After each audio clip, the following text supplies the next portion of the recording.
Namo Narayana and welcome back. We are reading through Adi Shankara's Aparoksa Anubhuti. So he says in this one, the 15 steps for the attainment of knowledge is be expounded from now on so that profound meditation can be practiced. Without daily and constant attempts, we would not understand Atma, and so he who is intent upon it should deeply meditate on Brahma for attainment of desired goal. The 15 steps in their order are control of senses, control of mind, renunciation, silence, space, time, posture, control of muladhara, equal posture of one's body, firmness and stability of vision, control of vital breath, withdrawal of the mind, concentration of thought, contemplation on the soul, and the very deep meditation called samadhi. With the help of knowledge of Brahman, restraining all senses completely, is termed as yama, and should be practiced again and again.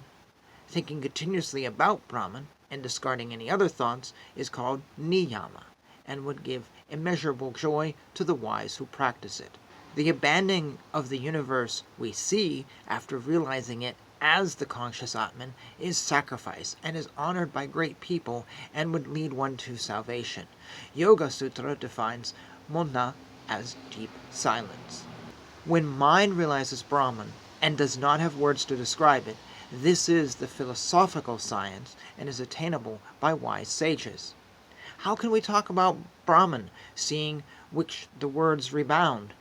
Even the world we see and feel is due to sheer and total illusion and is really indescribable. So silence is but the hallmark of the wise who know everything, and such wise and great people ordain it to those novices who try to learn about Brahman. That place which is full of solitude is the place where universe does not exist in the beginning, middle, and end, for there is Brahman which is spread everywhere. The Brahman which is one and does not have two brings into existence in the twinkling of an eye all the things including Brahman, and is known as time, which determines and defines the boundaries of past, present, and future. That posture which facilitates the thought of Brahman flowing within, without interruption, is the good posture, not any other one which destroys one's happiness. That which is ready and is the support of the universe which never changes, that from which everything known has originated, and which enlightened permanently resides, is known as the posture of eternal Brahman. Brahman is the root of all beings, which restrains the mind, and this root which controls everything should always be adopted, and is even fit for the experts of Raja Yoga. Keeping the body in an equal state would mean merger with the stable Brahman, for any other type of equal state would be like a dried up tree. Mixing wisdom with sight and seeing the whole world as Brahman is the noblest vision possible, and not directing it to the tip of the nose. That sight which is directed to that place where there is no difference at all between one who sees the sight and one is being seen is the noblest vision possible, and not directing it to the tip of the nose, controlling the waves of the thought and the mind and making them as Brahman and nothing else, and not refraining from action, is called pranayama. Rikshaka is driving out thoughts and passions of the world, and fixing the thought in our mind, I am Brahma, and that is called paruka. Afterwards, keeping the state still and steadfast by kumbhaka, and this is the real pranayama for the wise, and not catching hold of the nose as done by the ignorant. Seeing Atma in all aspects of life and absorption of it in the Supreme Consciousness is pratyahara and should be practiced by the seekers of truth. Wherever the mind goes, it should see Brahman alone, and keeping mind steadily in this frame is known as the Supreme Dharana. Keeping ourselves independent of everything and concentrating on the thought that I am Brahma is denoted with the word dhyana. Making thoughts disappear by first making them stable and seeing only Brahma and nothing else is the state of samadhi and is also the real wisdom. By practicing this till it takes you to natural bliss and becoming fully under its control by further practice, this state can be attained in an instant by just a wish. The king of yogis who has attained perfection gets free from the need of all practices, and his form would then go beyond the thought and mind of everyone. Strong roadblocks come naturally to put an end to samadhi, and they are absence of constant attention, laziness, desire for sensual pleasures, sleep, dark, dull periods, distraction of thoughts, enjoyment of pleasures, emptiness of thought, and all these and others should be kept away by one desiring the knowledge of Brahman. We become what is in our mind, and an empty mind leads us to emptiness, so the mind should be full of thought of Brahman, and this leads one to perfection in what we call practice. Those who do not think of Brahman are as good as animals. Those who give up this ennobling thought of Brahman live in vain, and are men who are the same as beasts. Those who at first have this ennobling thought of Brahman and grow it are good people and are fit to be worshipped by the three worlds. Those in whom the consciousness of Brahman attains its maturity easily attain the state of ever-existent Brahman, and not those who argue with words indicating Brahman. Those who are experts in the discussions of Brahman with no realization and are interested in pleasures are born to die again due to their ignorance. Those who seek Brahman should not be without thought of Brahman, even for a moment, and would be like sages like Brahman, Sanaka, and Shuka. Then the pure reality which is beyond speech alone remains, similar to the clay, being the cause for many things like a pot, and we can realize that Brahman is beyond words and thought. Thinking like this, those pure in thought would be aware of the state of Brahman, and they would eventually get merged into Brahman itself. By the negative logical thought, first conclude that if there is no effect called the world, there is no cause called Brahman, but the world is seen to exist. And so by positive thought, Brahman also should exist. One should first see cause in the effect, and then dismiss the effect altogether, and such a sage becomes that which is remaining. Like a wasp over time, and with effort becomes a worm, that man who steadfastly and with conviction thinks about anything will become that thing itself. The wise one with great care should think of the visible, invisible, and everything else as his own self, which is the real Atma. This knowledge with above aspects is Raja Yoga, and is fit only for those who are stable-mindedly wise, and should learn this mixed with Hatha Yoga, which is for those who have not attained maturity. For those with a pure mind, only this method would lead them to perfection, and those who are devoted to their teacher and the God, this can be achieved without much effort. Thus ends this bit of writing by Adi Shankara. First of all, he opens this with the 15 steps for the attainment of knowledge, so that profound meditation can be practiced. And we need profound meditation to realize Brahman and to understand this world. So he's really telling us there is a series of steps here. And I have mentioned this point in many, many other videos, that we see in Buddhism this idea of immediate enlightenment. You know, hear the sound of one hand clapping and you're immediately enlightened. That's all it takes. And we've also seen this idea in New Age circles. Well, you just do this, do that, and you have immediate enlightenment. And there are many wannabe gurus out there. They call themselves gurus, but they're really not. They think they are because they had a moment. Who knows what the moment was, but they've decided that that is enlightenment, and it happens instantly, and that's it. No preparation needed. It's essentially, you can have religious enlightenment with nothing. But in order to be a doctor, in order to be a lawyer, in order to grow up, you have to go to school. In order to learn, you have to read, you have to study.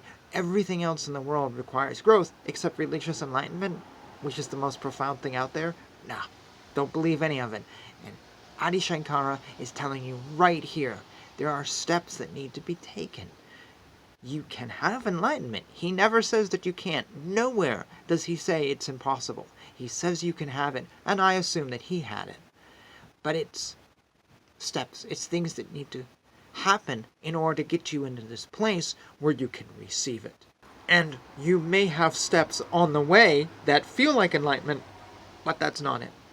I found very interesting also, he was talking about here early on, with the help of knowledge of the Brahma, restraining all senses completely. We have Yama, thinking continuously about Brahman and discarding any other thoughts, we have niyama.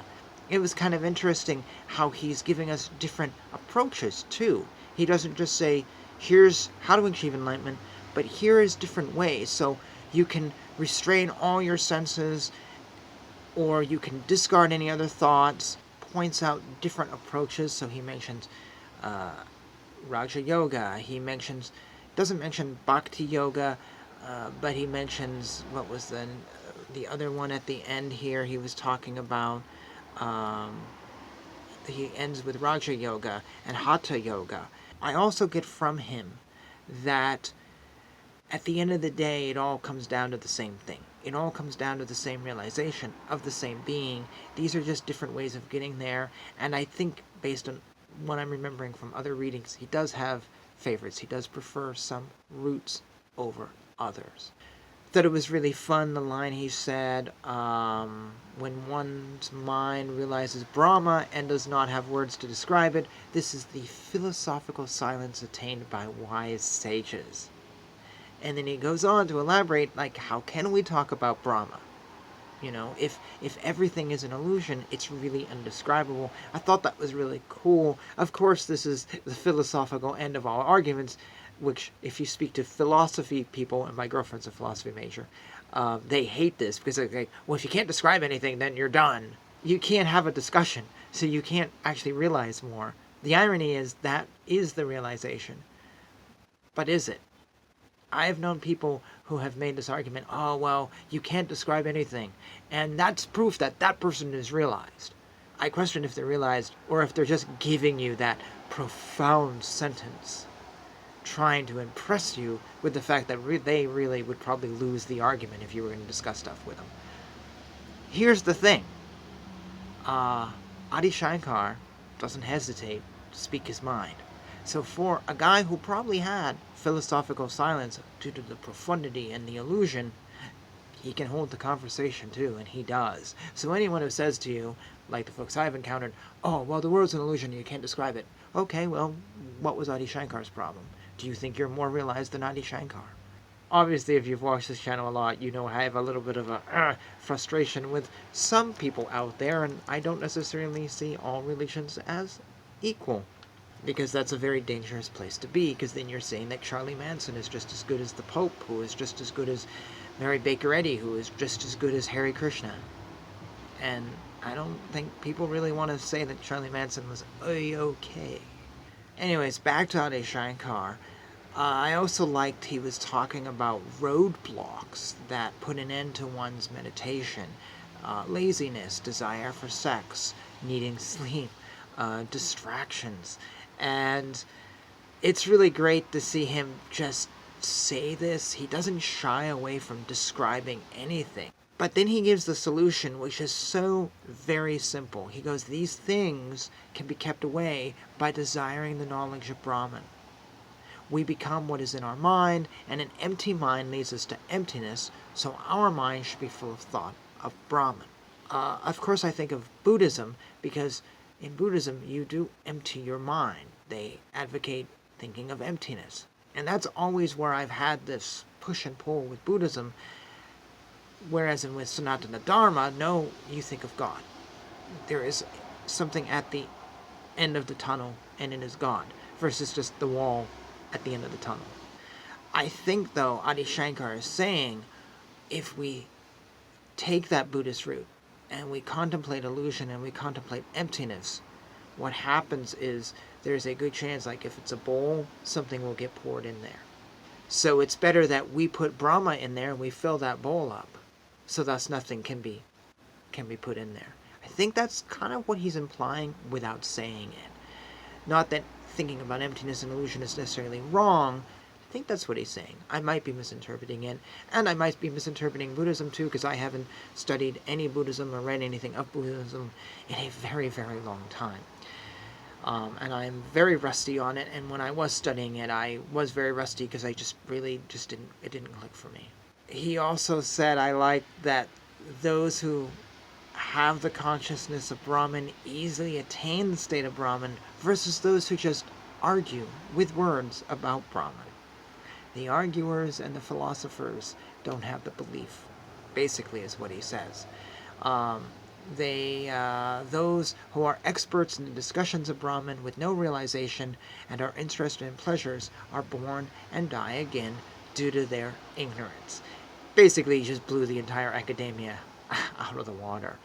And you see this a lot in religious studies. A lot of people do talk about religion who have absolutely no belief or a very opposite belief. And I think that is not completely bad. If we're studying the history of something, I think it's very good to have an outside point of view. If we're studying something like the child molestation issues the Catholic Church has been facing since the 70s, if not long, long, long before, then it's good to have an outsider who is willing to look at everything and isn't too emotionally attached to it. And even when we're understanding these books, it can be good to have an outsider's view. But if we're teaching about bhakti, we're teaching about learning, then having an outsider teach us is, I don't know, maybe not the best way of doing it. That's just some thoughts on this last section. This whole piece has been very interesting. There is a lot here. It's well worth it to go back and just read the whole thing straight through. I realize by chopping up, I do sometimes break the flow of the ideas, but it is easier to digest a little bit. But I'll let you do that. And if you have thoughts on this section or any of the 5 sections we've read so far, please put them down below. And yeah, I hope you're enjoying this. This is very interesting, a good way of, if nothing else, just comparing different points of view. If we're not necessarily getting anything outside of this, it's just growing our knowledge more. Maybe. I hope so. Anyways, until next time, Hare Krishna, Krishna Krishna, Hare Hare, Hare Rama, Rama Rama, Hare Hare.